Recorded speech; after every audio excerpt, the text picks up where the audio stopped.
허비인가 헌신인가?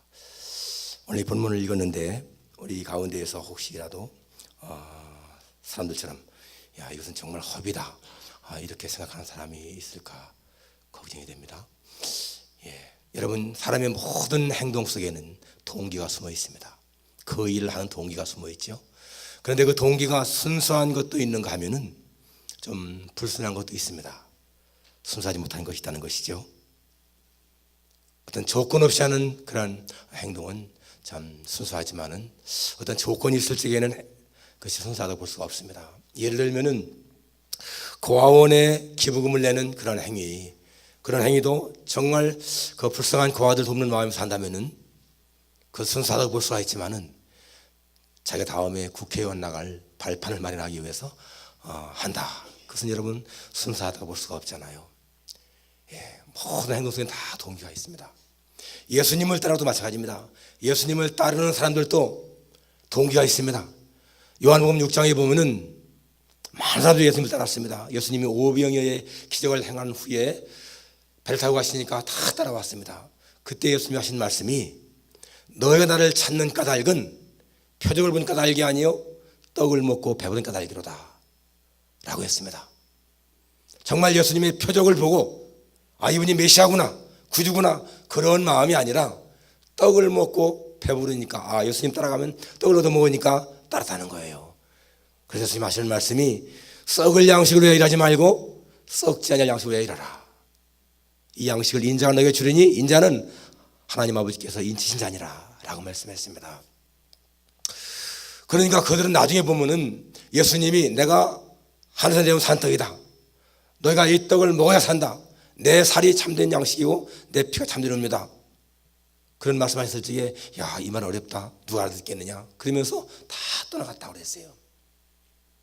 자기들의 유익을 위해 따른 사람들은 유익이 사라지니까 다 떠나가 버렸습니다. 예수님의 제자들, 그들은 그래도 웬만큼 좋은 마음으로 예수님을 따랐지 않습니까? 자기 금을 다 버려두고 배 버려두고 예수님을 따랐는데 그들도 보니까 나중에는 뭡니까? 우리가 예수님을 믿으면 나중에 예수님이 왕이 될 텐데 누가 더 높은 자 차지할 것이냐 그거 갖고 싸우잖아요. 자신들의 유익 때문에. 그런데 여러분, 오늘 이 본문에 나오는 한 여자, 이 여자는 정말 순수한 마음으로 주님을 따른 사람이잖아요. 그 값비싼 향유를 예수님에게 아낌없이 붓는 이 여인의 행위를 보십시오. 그 여인의 행위는 정말 아무런 조건 없이 정말 주님이 좋으니까 사랑하니까 그리고 주님의 가치를 알기 때문에 그분이 메시아니까 그렇게 아낌없이 부었습니다. 오늘 여러분이 이 본문을 읽으면서 무엇을 느낍니까? 어떠한 생각을 합니까? 정말 그 여자의 행위를 아무리 봐도 그건 허비다. 어떻게 그 300디나리온이라면 적어도 한 3만 불, 지금으로 3만 불 이상 가치가 있는 건데 그렇게 비싼 그 향을 갖다가 어떻게 예수님에게 부어버리느냐? 그건 진짜 허비구나 라고 하는 사람이 있습니까? 아니면은 그 여인 정말 헌신자구나. 어떻게 그렇게 값비싼 향유를 예수님에게 부었을까? 나 같으면은 그런 생각 꿈도 못 꾸겠다. 그냥 그러고 말 것입니까? 그렇다면 여러분, 오늘 이 본문을 읽을 의미가 없다는 거예요. 오늘 우리는 이 본문을 읽으면서 가져야 할 자세가 뭡니까? 나는 예수님 앞에서 어떠한 자세인가? 나는 예수님 앞에서 어떤 헌신자인가? 이거 생각해야 돼요. 내가 그 자리에 있다면 어떻게 행동했을까? 그 여인의 행동을 정말 칭찬했을까? 아니면 사람들처럼 그 여인의 행동을 비난했을까? 나는 어떻게 앞으로 주님을 섬겨야 할 것인가? 어떤 헌신을 할 것인가? 이러한 자세로 오늘 우리가 이 말씀을 보아야 한다는 것이죠. 오늘 이 여인의 이름이 안 나오는데 요한복음에 보니까 이 여인의 이름이 마리아라고 나옵니다. 마리아. 그죠? 그리고 우리가 이 여인의 오늘 이 여인 이 마리아의 신앙을 좀 더 알려면은 이 배경을 좀 알아야 돼. 배경. 오늘 1절에 뭐라고 나옵니까? 이틀이 지나면 유월절과 무절이라 이런 말씀 나오죠. 그리고 대생들과 서기관들이 예수를 흉계로 잡아 죽일 방도를 구했다 이런 말이 나옵니다. 그러니까 이때가요 유월절 직전입니다. 이틀 지나면 유월절이다. 여러분, 유월절이 뭡니까? 유월절은 유대인들의 가장 큰 명절이잖아요. 그래서 애굽에서 해방된 걸 기념하는 것입니다. 유월절에는 뭐가 있습니까? 유월절 어린 양이 있습니다. 양의 피를 흘리는 게 있잖아요. 그 양의 피를 설주와 인방에 바르면은 살고 바르지 않으면은 죽음의 천사가 애굽의 장자를 죽이는 그것이 바로 유월절이거든요. 그러니까 이 유월절은 예수님이 유월절 양으로 오시는 것을 표현한 거예요. 그러니까 이 유월절과 예수님의 십자가는 같은 거예요. 같은 거. 그러니까 여러분, 예수님의 십자가가 실체라면은 유월절은요 그림자입니다. 그림자. 그러니까 지금 예수님은 이 유월절에 양으로 죽으셔야 되는 거예요. 그런데 그러한 사실을 제 아들은 전혀 모르고 있습니다. 그런데요, 이 여인은 알았다는 거예요. 예수님 말씀에 의하니까 이 여인은 예수님의 장례를 준비했다라고 했습니다. 그러니까 그렇게 값비싼 향유를 부어도 아깝지 않은 것은 바로 예수님의 죽으심을 알았기 때문에, 바로 예수님이 자기를 위해서 자신의 몸을 깨뜨리시고 다 피와 물을 쏟으실 것을 알기 때문에 이 여인은 그런 상태에서 자기가 향유 붓는 것은 아까운 것이 아니라는 겁니다. 그러니까 기쁘게 부을 수 있다는 거죠. 오늘 이런 걸 생각한다면은 여러분, 우리는 이 여인의 신앙이 얼마나 귀한 것인가를 알 수가 있습니다. 3절에 보니까 예수께서 베다니 나병 환자 시몬의 집에서 식사하실 때에 한 여자가 매우 값진 향유 곧 순이란 나드 한 옥합을 가지고 와서 그 옥합을 깨뜨려 예수의 머리에 부으니 라고 했습니다. 근데 그 뒤에 보니까 사람들 하는 말이, 야, 그 300데나리온에 팔아서 차라리 가는 사람들 도와주지 하는 말이 나옵니다. 300데나리온 비싼 거 아니에요. 1데나리온이 이 노동자의 하루 품삯이니까, 노동자의 1년 300일치의 액수니까 우리가 100불 번다면요 3만 불입니다. 굉장히 가치 있는 거잖아요. 자, 이 여인의 이러한 향유 부은 행에 대해서 반응이 나오는데 사람들의 반응과 예수님의 평가예요. 여기 4절에 보니까 어떤 사람들이 화를 내어 서로 말하되 어찌하여 이 향유를 허비하는가? 이 향유를 300데나리온 이상에 팔아 가난한 자에게 주었을 수 있었겠도다 하면서 여자를 책망했다라는 겁니다. 사람들은 그걸 보면서요 화가 난 거예요. 이야, 이 비싼 향유를 갖다가 그렇게 허비하다니 한 겁니다. 이게 무슨 말입니까? 예수님은 그런 300데나리온 향유를 받을 만한 자격이 없다 그거예요. 그들의 평가는 예수님을 평가절하한 거죠. 차라리 가난한 사람들한테 음식 사주면 낫겠지만은 예수님은 이렇게 비싼 향유 부음받을 자격이 없다, 그런 내용입니다. 여러분, 왜 이런 말이 나옵니까? 바로 이 사람들의 내면에 있는 가치관 때문에 그렇습니다. 사람들은요 그 사람 마음에 품고 있는 가치관에 따라서 판단하는 거예요. 1883년에 태어난 김용환이라고 하는 사람은 조선 중조 시대에 그 일본 통신사로 왔던 김성일의 13대 종손인데 받은 재산이요 굉장히 많았습니다. 그런데 이 사람이 그 재산을 다 탕진했잖아요. 그래서 별명이 파라쿠라고 별명이 붙었는데 나중에 알고 보니까 그게 그냥 탕진한 게 아니고 전부 다 독립군들을 군자금으로 보낸 거 아니겠습니까? 그의 마음속에는 내게 있는 이 많은 재산 다 팔아서 나라를 찾는 일에 보내도 아깝지 않다 그거예요. 지금 시가로 치면 약 200억 되는 그런 재산을 갖다가 그는 팔아서 군자금으로 보냈습니다. 그래서 사람들은요 다 노름에서 탕진한 줄 알아요. 그런 거 하면 그 당시에 여러분 그 일본에 아부하면서 돈을 갖다가 뇌물 바치면서 벼슬 사람도 있지 않습니까? 가치관의 차이죠. 가치관의 차이. 한국의 서울에 2천억 들여서 교회를 짓는다고 해서 어떤 사람들은 야, 교회가 어떻게 2천억을 들여서 교회를 짓느냐라고 비난하는 사람도 없잖아, 있습니다. 그런데 그렇게 비난을 해도 2천억을 들여가지고 병원을 짓고요 2천억을 들여가지고 호텔을 지어도 그거 말하지 않더라고. 여러분, 누가 2천억 들여가지고 호텔 짓는다고 비난하는 사람도 있습니까? 2천억 들여가지고 병원 짓는다고 비판하는 사람도 있어요? 없잖아요.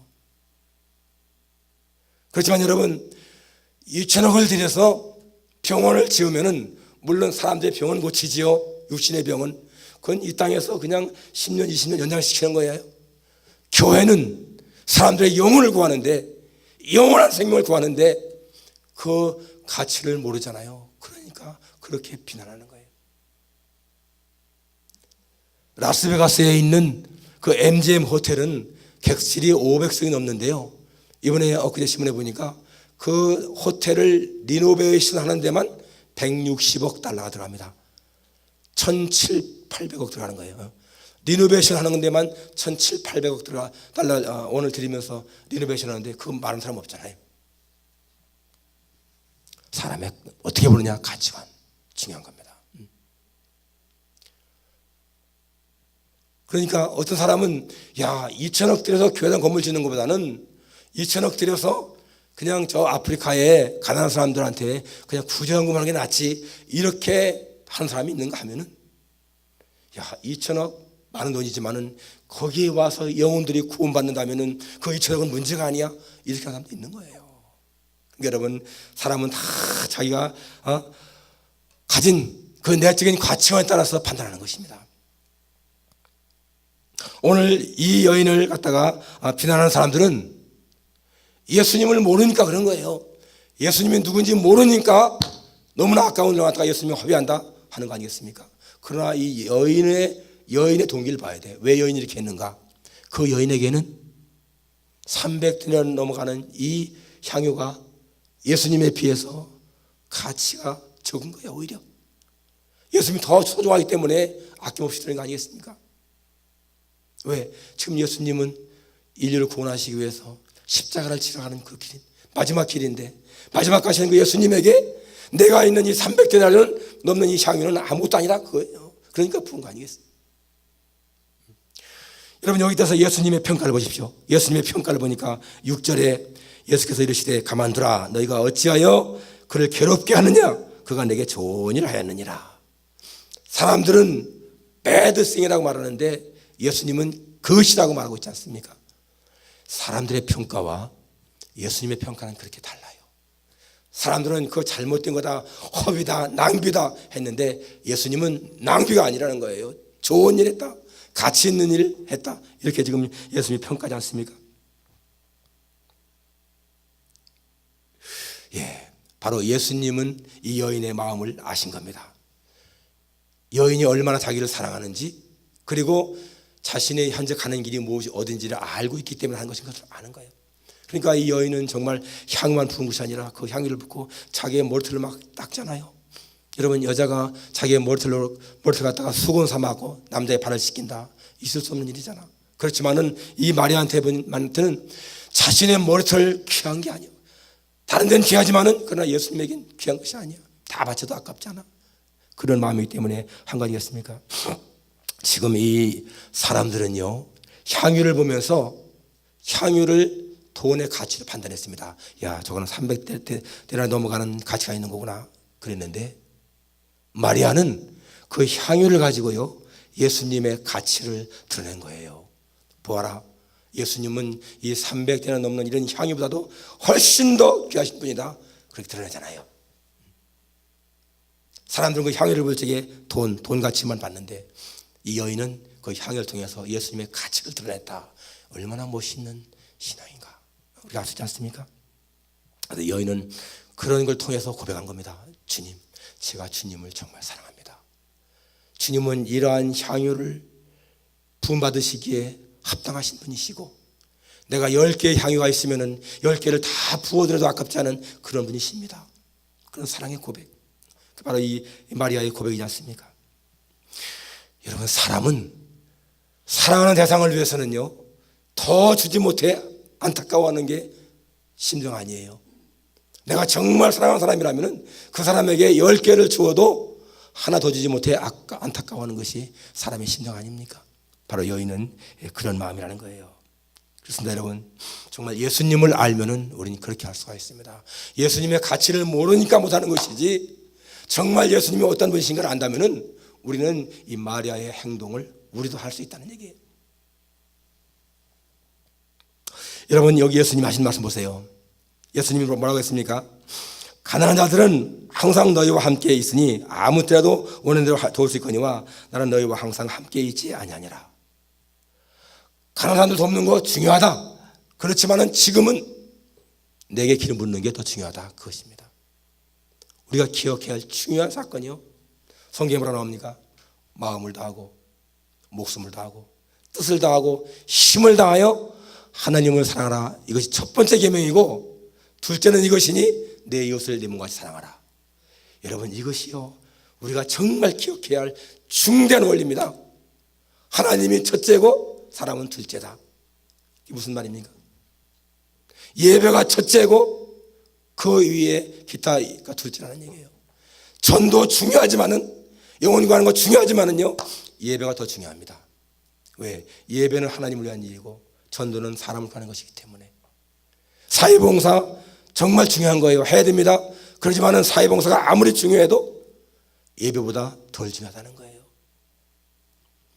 우리가 하는 모든 일 가운데서 하나님에게 하는 일은 첫째인 것이고, 그리고 사람에게 하는 것은 둘째라는 거예요. 여러분, 이것이요 우리가 하나님 앞에 정말 그분의 은총을 누리는 길입니다. 너희는 먼저 그의 나라와 그의 의를 구하라.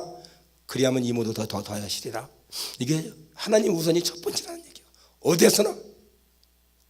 그러니까 여러분, 마리아는요 그 사실을 기억한 겁니다. 아는 거예요. 내가 사람들을 구제하는 거 중요하지만은, 그러나 예수님에게 향해 붙는 게 더 중요하다. 이건 절대로 허비나 낭비가 아니다. 그런데 여러분, 그 가치를 모르니까 사람들은 그게 허비다라고 말하잖아요. 왜 사람들이 교회를 다니면서도 정말 마음의 기쁨을 모르고 하나님의 축복을 못 누릴까? 왜? 교회를 다니는데 정말 하나님을 섬기는데요, 관심이 내가 하나님에게 드리는 것보다 받는 데 있어요. 받는 데. 야, 교회를 나가면은 하나님의 복을 주니까 건강하다더라. 교회를 나가면은 하나님의 축복에서 뭐 사업이 잘 된다더라. 아이들이 잘 공부한다더라. 전부 다 내가 받는 것에 먼저 초점 맞추니까 이게 잘못된 거예요. 순서가. 우리의 관심은 받는 것이 아니야. 이 마리아처럼 주는 데 있어야죠. 하나님께 바치는 데 있어야죠. 하나님, 내가 받은 복이요 너무나 많습니다. 나는 이 복을 다 감당할 수가 없습니다. 그렇기 때문에 나는 최선을 하나님 섬기기 원합니다. 그러한 자세. 오늘 새벽에 우리가 전도서 11장 했는데요, 전도서 11장에 보니까 이런 말씀이 있습니다. 7절에 빛은 실로 아름다운 것이라 눈으로 해를 보는 것이 즐거운 일이로다. 여러분, 그 말 한번 읽으면요 그냥 쉽게 넘어가는데, 저는 그 말씀을 읽는데 마음에 감동이 오더라고요. 빛은 실로 아름다운 것이다. 눈으로 해를 보는 것이 즐거운 일이로다. 우리는 그냥 쉽게 태양 언제나 바라보지만은, 여러분, 평생을 감옥에 살면서 햇빛 못 보는 사람들이 얼마나 많습니까? 병원에 입원해서 병상에서 누워서 태양 못 보는 사람들이 얼마나 많습니까? 저 탄광 막장에 들어가서 말이죠, 해 못 본 채 일하다가 죽은 사람들이 얼마나 많습니까? 우리가 해를 볼 수 있다는 것이 이게 얼마나 감사한 일인가. 오늘 우리가 내 손으로 운전해서 교회 오는 것이 이게 얼마나 감사한 일인가. 내가 하나님의 말씀을 들을 수 있는 귀가, 청각이 있고 삶을 볼 수 있는 시각이 있는 것이 얼마나 감사한 것인가. 내 가정이 있어서요, 남편이 있고 아내가 있어가지고 가정을 이루는 것, 자녀가 있는 것이 얼마나 감사한 것인가. 여러분, 이런 거 하나 생각하면요 진짜 하나님의 은혜가 너무나 감사해서, 하나님 내게 주신 은혜가 너무 감사합니다. 너무나 많습니다. 이제는 정말 내가 가진 귀한 향유 담은 옥합 깨트리기 원합니다. 그런 고백이 나올 수가 있다는 거예요. 사람들은요 하나님께 받은 이러한 축복들을 그냥 건성건성 생각하니까 감사를 몰라요. 그러나 하나 정말 세심하게 생각해 보면요, 우리가 감사할 것이 너무나 많다는 거죠. 빛은 실로 아름다운 것이라 눈으로 해를 보는 것이 즐거운 일이로다. 빛을 볼 수 있는 것이 얼마나 감사한 것인가. 오늘 이 마리아의 행위를 보면서 여러분, 이 마리아가 그렇게 했을 적에 주님이 기뻐하시잖아요. 그런데 주님이 정말 기뻐한 것은요, 그 향유를 부음받은 그것 때문이 아니잖아요. 그 마리아의 마음, 그 귀한 마음 때문에 기뻐하시잖아요. 여러분, 여러분의 자녀들이 만약에 여러분 생일 선물로다가 스마트폰을 갖다가 참 좋은 거 말이죠, 삼성 갤럭시 이거 뭐가 나와, 이 최고입니까? 4 이상이 나오나? 그거 딱 사주면은, 우리 안 집사님 사줬잖아. 그러니까 기뻐하잖아요. 그런데 그 스마트폰 때문에 기뻐합니까? 그 아들, 딸의 마음 때문에 기뻐하는 거잖아요. 이것도 좋지만은 더 좋은 건 뭐예요? 내 아들, 내 딸이 이렇게 나를 생각해 주는구나. 그 마음 때문에 기뻐하는 거 아니겠어요? 예수님도 마찬가지죠. 예수님도 지금 그 향유, 그 향기 물론 좋지만은 그거보다도 더 기쁜 것은 뭡니까? 그 마리아의 순수한 마음, 사랑의 마음. 아브라함이 모리아에서 이삭을 바칠 때 그 이삭 바치는 그거보다 그 아브라함의 마음, 네가 하나님을 경외하는 줄 내가 이제 알았다. 그 마음 때문에 기뻐하는 거 아니겠어요? 사랑하는 여러분, 사랑하는 대상을 위해서는 여러분 무엇인가 사람들은요 정말 사랑할 때는 더 해주지 못해서 안타까워하는 것이 사람의 마음인 것입니다. 내 남편이 가장으로서의 역할도 참 잘하고 그리고 가정을 잘 이렇게 이끌어가면서 힘들게 일어난 걸 보면서 그 남편한테 더 잘해주지 못해서 마음 안타까워하는 아내는요 정말 남편을 사랑하는 사람입니다. 그렇잖아요. 그리고 남편의 입장에서 야, 한국에 있는 여자들은 일도 않고 먹고만 논다는데 이 미국에 와가지고 힘들게 일만 하는 아내를 보면서 마음 안타까워하면서 어떻게 더 잘해주지 못해서 마음 안타까워하는 그런 남편은요 진짜 아내를 사랑하는 사람인 거예요. 그런 가정은 진짜 행복한 가정이잖아요. 그런데 우리 한국 사람들은 그렇게 수고하는 아내에 대해서도 당신 참 수고한다, 정말 사랑한다 그런 말을 제대로 못해. 아내한테 당신 사랑해 그런 사람 흔치 않잖아요. 응? 왠지 날 간지럽고 사랑한다는 말하면 좀 뭔가 같고 그래도 하는 게 참 좋습니다. 그 말이 안 나오더라고요. 이런 말 하세요. 나는 당신과 함께 있는 게 너무너무 행복해. 나는 당신과 같이 사는 게 참 행복해. 예, 사랑한다는 말은 아니더라도 나는 당신과 함께 사는 것이 너무 행복해 하면은 다 포함되잖아요. 그 말 듣는 아내의 입장에서 얼마나 마음이 흐뭇합니까? 정말 남편을 감동시키고요 아내를 감동시키는 그런 남편과 아내가 있는 가정 행복하잖아요. 그런데 그보다 더 중요한 것이요 우리는 주님을 감동시키는 그러한 신앙 가진다는 거예요. 예수님을 감동시키는 그러한 신앙, 주님이 우리의 신앙생활을 보면서 마음의 기쁨을 느끼는 너 때문에 내가 마음에 기쁘다 하는 그러한 신앙생활. 오늘 이 마리아의 헌신을 보면서 여러분 가장 귀한 걸 드려도 아깝지 않은 그러한 신앙. 사람들은 허비라고 비난할지라도 내 중심 속에 내가 주님을 향해서 이걸 바칠 때에 주님이 기뻐하신다면 나는 향유 10개라도 다 주겠다 하는 그러한 마음. 여러분 그러한 사람이요 진짜 행복한 사람인 것이고 그러한 사람이 진짜 신앙생활에 무엇을 아는 사람입니다. 하나님께 드리기를 갖다가 아까워하는 인색하는 그런 것은 신앙생활의 무엇을 알 수가 없어요. 맛을 알 수가 없어. 진짜 아낌없이 하나님께 바칠 때에 우리는 신앙생활의 기쁨을 누릴 수가 있잖아요. 절대로 허비가 아니라 이것도 헌신입니다. 이 마리아의 귀한 헌신을 본받는 여러분과 제가 되기를 주님의 이름으로 축원합니다. 기도하겠습니다.